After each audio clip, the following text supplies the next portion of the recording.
Good afternoon. As was kindly introduced, my name is Tokuoka.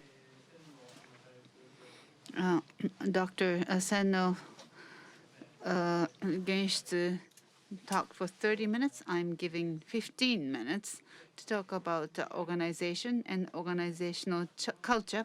I'll be very brief, but I would like to provide you with a theoretical background, which will be the basis for the discussion. In corporate governance, well, I am teaching an MBA course, and in businesses, organizational culture has become a focus of attention. Why? Well, it is because in the globalized world, the corporate life apparently is 23 years. That's how long it lasts. After about 23 years, on average, a company's life comes to a close. So some companies survive for 63, 70 years. Well, or you have survived for 7 years. So how can a company be sustainable under the circumstances? Recently, there's much talk about sustainability. The companies would have to be sustainable, and the society would have to be sustainable. So that is a question that has been raised in this world of capitalism. And in that context,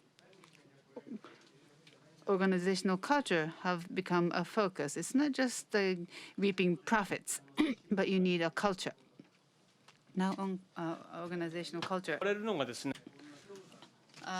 Often this photo of an iceberg is seen. It's probably a synthesized photograph, but at the top you see the tip of the iceberg. That is the behavior, the performance of a company, the systems and organizational aspects. That's what's visible in an organization. But underneath the water is the basis for all of that that becomes surfaced. That's history, tradition, the patterns in the organization or the practices. It's not tangible. It's called tacit knowledge. And those things underneath the water is what really forms what's seen on the surface. And this is something that we feel on a daily basis. So we speak of having a governance and rules, but then operational aspects of the governance rules may not be conformed.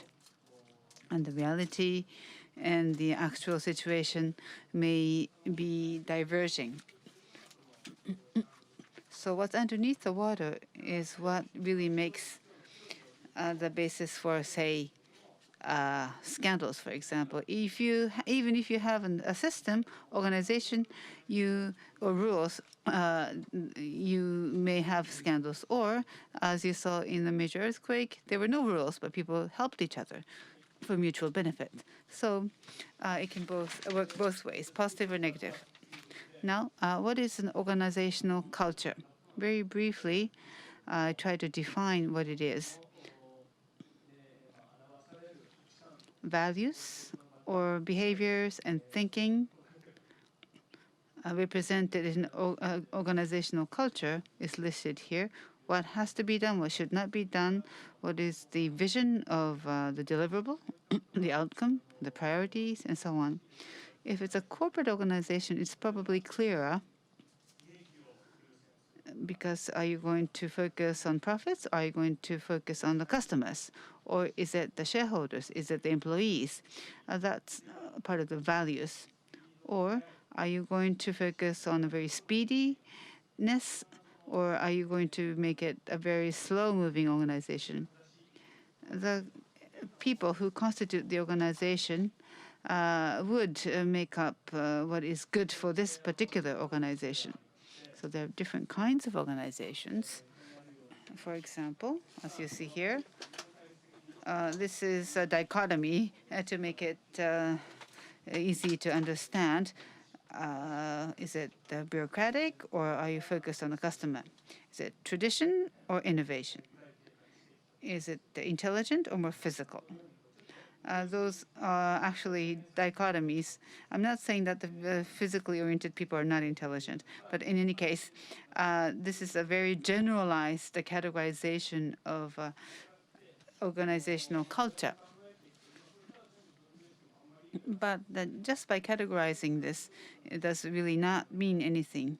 But what are the important factors that constitute organizational culture? Well, if you have a good, significant organizational culture, that will be a equation for victory, and that will be the basis for a good organization. As Dr. Sen just mentioned, that's the tradition that is worth surviving throughout the centuries. Some things that may not lead to victory would become obsolete. And he spoke of carrying on the tradition. This is not, there has to be sympathy among everybody who feels that this is something that is worth being carried on into the next generation. So that is what constitutes carrying on the tradition. And I think that will be the basis for the organizational culture. And that is why it is deemed as the intangible or invisible corporate resource. But you have to manage this organizational culture. So recently, we often say culture eats strategy for breakfast. What it means is, well, if it's a company, strategies are very important. What positioning in the market should you take? How do you differentiate yourselves? And how do you generate profits? The blueprint for strategy is very important. However, recently, there is saying that the strategies are derived from a culture. So if you have a wrong culture, then you have only wrong strategies. So organizational culture is actually something that precedes strategy. So what kind of a tradition do you develop? What kind of a culture do you foster? That becomes very important for the performance of that particular company. That's what it means here. So very briefly, what is the role of organizational culture? One is to bring about unity in the organization, which is easily understood. It has to do with identity, having the same understanding or sharing the values. So that's the unity of the organization. That's the first role. Second role of organizational culture, building trust relationship with entities outside of the organization. This company will meet our expectations. And that's what other outside stakeholders think. So people trust this organization if it's clear. But then if there's no corporate culture, then the outside people would not have trust in us. And they also perceive such organization as having open culture and more open to dialogue. And third role of organizational culture, which is most important perhaps, you may have this tradition that is protected or worshipped, but the environments change, so you would have to also innovate yourself. So do you have that self-innovating culture? That becomes very critical. So innovation, improvement, is that embedded in organization? That's important. For example, Starbucks. They actually periodically review and revisit their principles. So each time people, the employees think about, so what do we mean by customer first? Or the Google's 20% rule, time in your office, 20% of the time you can use for projects outside of what is given to you as an assignment. So in that, so the employees work in the 80% of the time but the 20% of the time they can think about totally something else. Or the continuous improvement by Toyota, that's another thing. So the fact that innovation is embedded into the organizational culture is important. Also, there must be rituals or methodologies to that innovation. For example, this is a self-denial organization would automatically be able to renew the organization. So those are the three roles of organizational culture. But the very same thing can also work in the negative. First of all,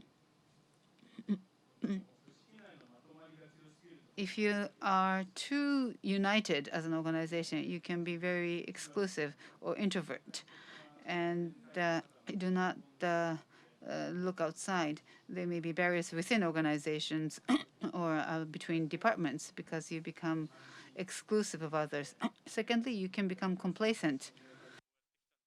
You tend to be complacent that, okay, we are trusted by our customers, so we don't have to do anything new to maintain that trust. That's complacency. Number three,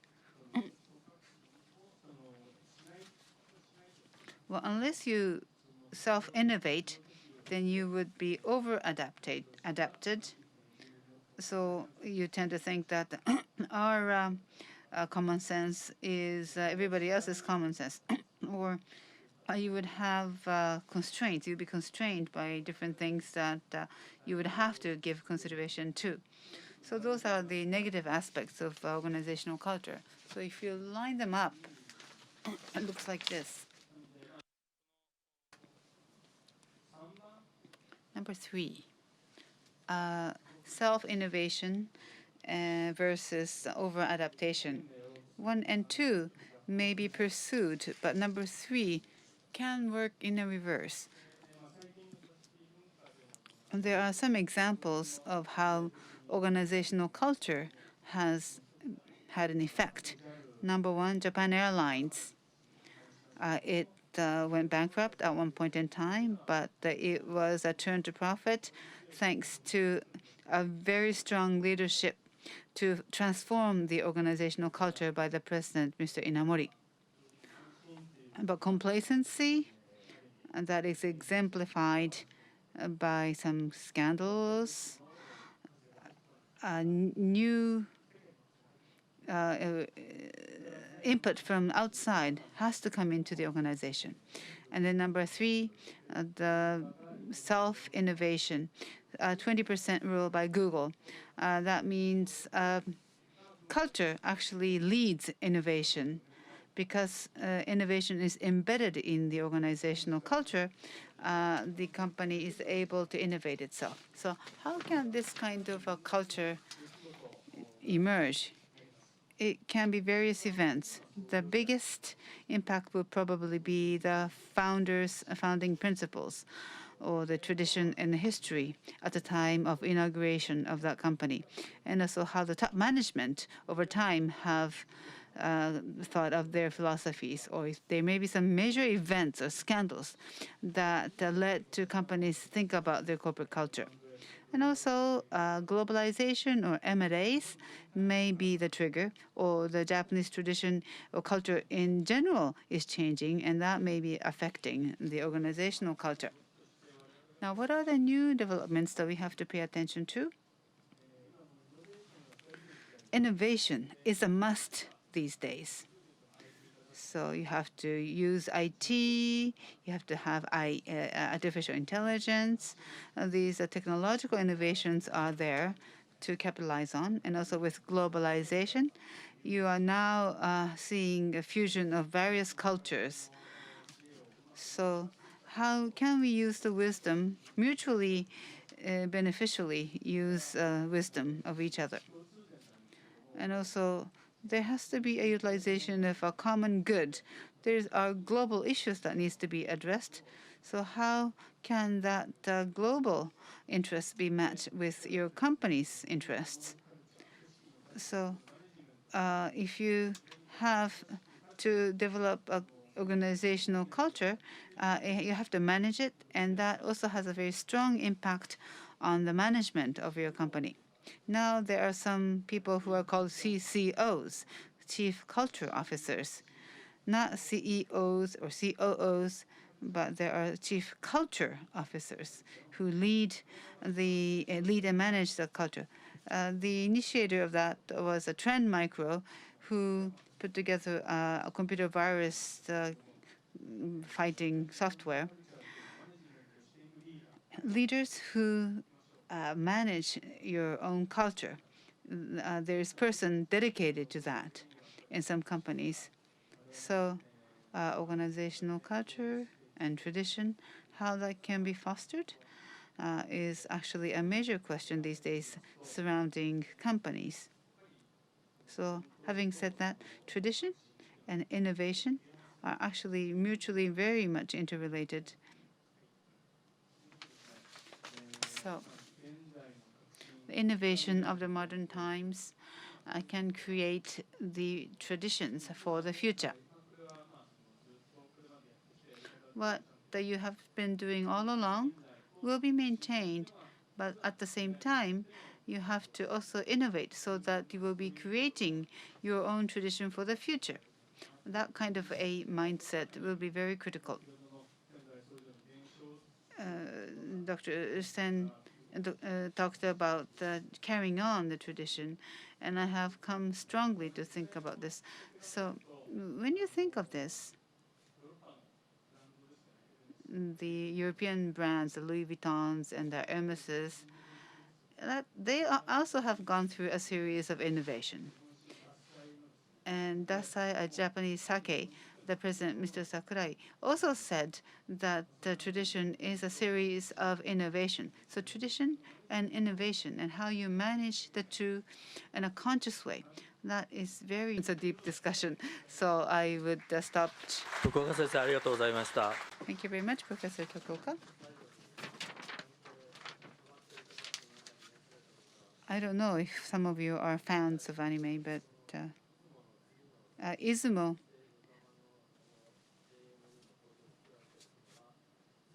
Oh, JS Izumo, this one. The next ship vessel that is being built is now named Kaga, JS Kaga. I went to worship at a shrine, and there was a drawing of aircraft carrier Kaga in one of the pieces. And this anime is also Kaga, and apparently there was a wish on that shrine that talked about this anime and related to Kaga. Anyway, so